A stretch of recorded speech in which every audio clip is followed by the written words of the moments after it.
सुप्रभात बच्चों। हम लोगों ने YouTube पर कवि का परिचय और प्रस्तावना सवये काव्य की चर्चा कर चुके हैं। तो आज हम करेंगे सवये काव्य की चर्चा कविता का शब्दार्थ और भावार्थ के माध्यम से। तो पहली पंक्ति है, मानुष हो तो वही रस खान, बसो मिल गोकुल गाँव के ग्वारन, जो पशु हो तो कहा बस मेरो, चरो नित नंद की घेनु मझारन, पाहन हो तो वही गिर को, जो धर्यो कर छत्र पुरंदर कारण, जो खग हो तो बसेरो करो, मिल कालिंद कूल कदम की डारन। तो इस पंक्ति के शब्दार्थ अब हम पढ़ेंगे। शब्दार्थ है, मनुष्य का अर्थ, मानुष का अर्थ मनुष्य, बसों का अर्थ है बसना, मिल का अर्थ है मिलकर, ग्वारन का अर्थ है ग्वाले, पशु का अर्थ है पशु, बस का अर्थ है बस, चरो का अर्थ है घास चरना, नित्य का अर्थ है हर रोज, घेनु का अर्थ है गाय, मझारन का अर्थ है बीच में या मध्य में, पाहन का अर्थ है पत्थर, हौ का अर्थ है बनु, गिरि का अर्थ है पहाड़, धर्यो का अर्थ है उठा लिया, कर का अर्थ है हाथ, छत्र का अर्थ है छाता यानी हाथों से छत्र की तरह धारण करना, पुरंदर का अर्थ है इंद्र, कारण का अर्थ है वज्र, खग का अर्थ है पक्षी, बसेरो का अर्थ है वह स्थान जहाँ पक्षी रात बिताते हैं, कालिंदी का अर्थ है यमुना नदी, कूल का अर्थ है किनारे, कदम का अर्थ है पेड़, डारन का अर्थ है डालिया। तो बच्चों, अब हम इस कविता के प्रसंग के बारे में चर्चा करेंगे। तो बच्चों, अब हम इस कविता का प्रसंग के बारे में चर्चा करेंगे। कवि रसखान इस प्रसंग में क्या कहना चाह रहे हैं।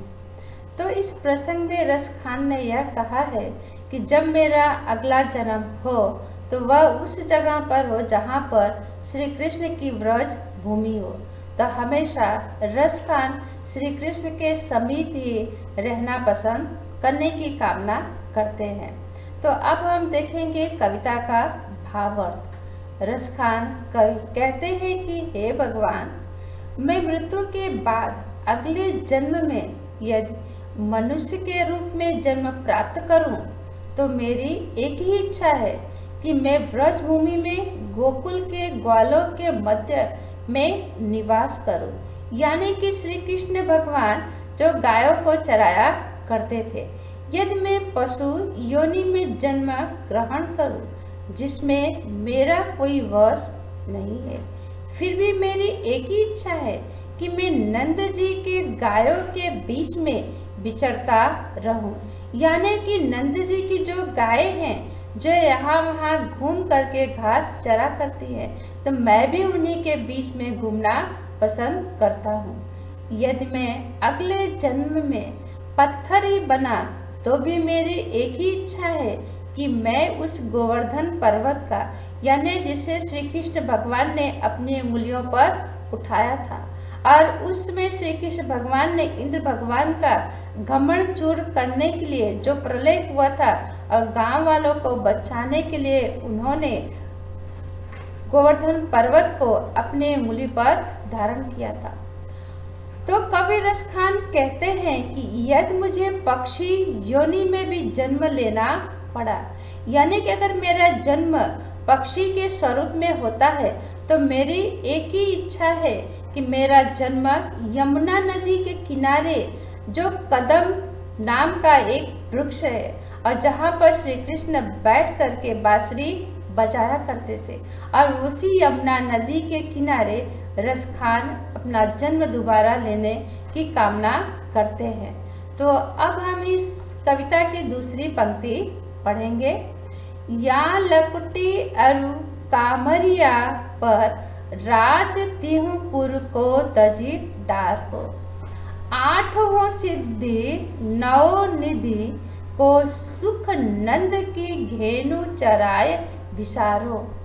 रस खान कबो इन अखियन सो, ब्रज के वन बाग तड़ाग निहारो।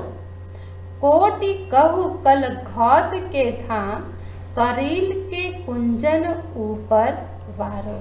तो अब हम इस कविता के कठिन शब्दार्थ पढ़ेंगे। तो इस पंक्ति के कठिन शब्दार्थ है, या का अर्थ है यह, लपटी का अर्थ है लाठी, जिस लाठी को लेकर कृष्ण भगवान सुबह गायों को चराने के लिए जाया करते थे। अरु का अर्थ है और, कामरिया यानी कंबल, कि ठंडी के समय ओढ़ करके जो हम लोग भी बाहर निकलते हैं। तो गाय चराने जब कृष्ण भगवान जाते थे तो बहुत ठंडी लगती थी, तो अपने आप को उसी कंबल में समेट करके रखते थे। राज का अर्थ है राज्य। तिहुपुर का अर्थ है तीनों लोक में, यानी देवलोक, भूलोक। भूलोक का अर्थ है धरती लोक और पाताल लोक माने जाते हैं। तज डारो का अर्थ है छोड़ दो। आठवों का अर्थ यानी 8 सिद्धियां जो योग द्वारा प्राप्त होने वाली है। तो उसके हैं आड़िमा, लागिमा, प्राप्ति, प्राकाम्य, महिमा, ईश्वित, वशित्व, कामावास्यता। और 9 निधियां जो हैं यानी कुबेर के 9 खजाने हैं। पद्य, महापद्य, शंख, मकर, कक्ष, मुकुंद, कुंद, नील, खर्व। जीवन में उतार चढ़ाव होता है। तो बच्चों, जो 8 सिद्धियां रसखान की हैं और 9 निधियों के जो नाम हैं वह आपको याद करना नहीं है, यह सब आपकी जानकारी के लिए है। घेनु का अर्थ है गाय, चराए का अर्थ है चराकर, यानी कि नंद कृष्ण भगवान अपने गायों को चराने के लिए जाया करते थे। विसारो का अर्थ है भुला दो। कबो का अर्थ है कभी। वन का अर्थ है वन। बाग का अर्थ है बगीचा। तड़ाग का अर्थ है तालाब। निहारो का अर्थ है देखो। कोटु कव का अर्थ है करोड़ों। कल घोत के धाम यानी सोने के महल।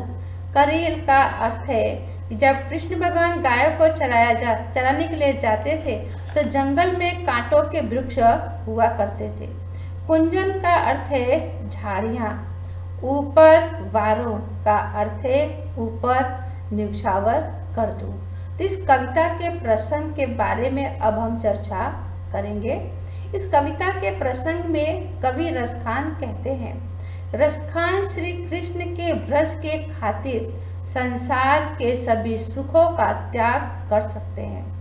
तो इस कविता का भावार्थ इस तरह है, कवि रसखान कह रहे हैं कि जब श्री कृष्ण भगवान गाय चराने के लिए वन में जाते समय कृष्ण के हाथों में जो लाठी और कंधे पर कंबल है उसे पाने के लिए उनके मन में इतनी लालसा है कि वह तीनों लोकों के सुख को भी त्याग कर सकते हैं। वे नंद की गाय चराने के सुख के आगे अपने सुख सुविधा की यानी 8 सिद्धियां और 9 निधियों के सुख को भी भुला सकते हैं।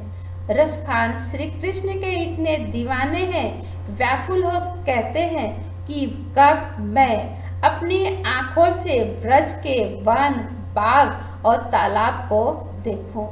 इसका कहने का तात्पर्य है कि वे उन सभी स्थानों को निहारते हैं यानी देखते हुए अपने जीवन को बिता देना चाहते हैं। कवि रसखान कहते हैं कि श्री कृष्ण से संबंधित रहे जो भी चीजें हैं, चाहे वे कांटेदार झाड़ियां से ढकी ब्रजभूमि में रहने के सुख को पाने के लिए करोड़ों के जो सोने का महल है उसे भी वह न्यौछावर कर देना चाहते हैं। तो बच्चों, आप लोगों ने इसे बड़े ध्यान से सुना होगा और अपनी कॉपी में इस कविता के शब्दार्थ, प्रसंग, भावार्थ और कविता सुंदर ढंग से लिखना है और आने वाले समय में जो बाकी की जो पंक्तियाँ रह गई हैं उसके बारे में चर्चा करेंगे। धन्यवाद।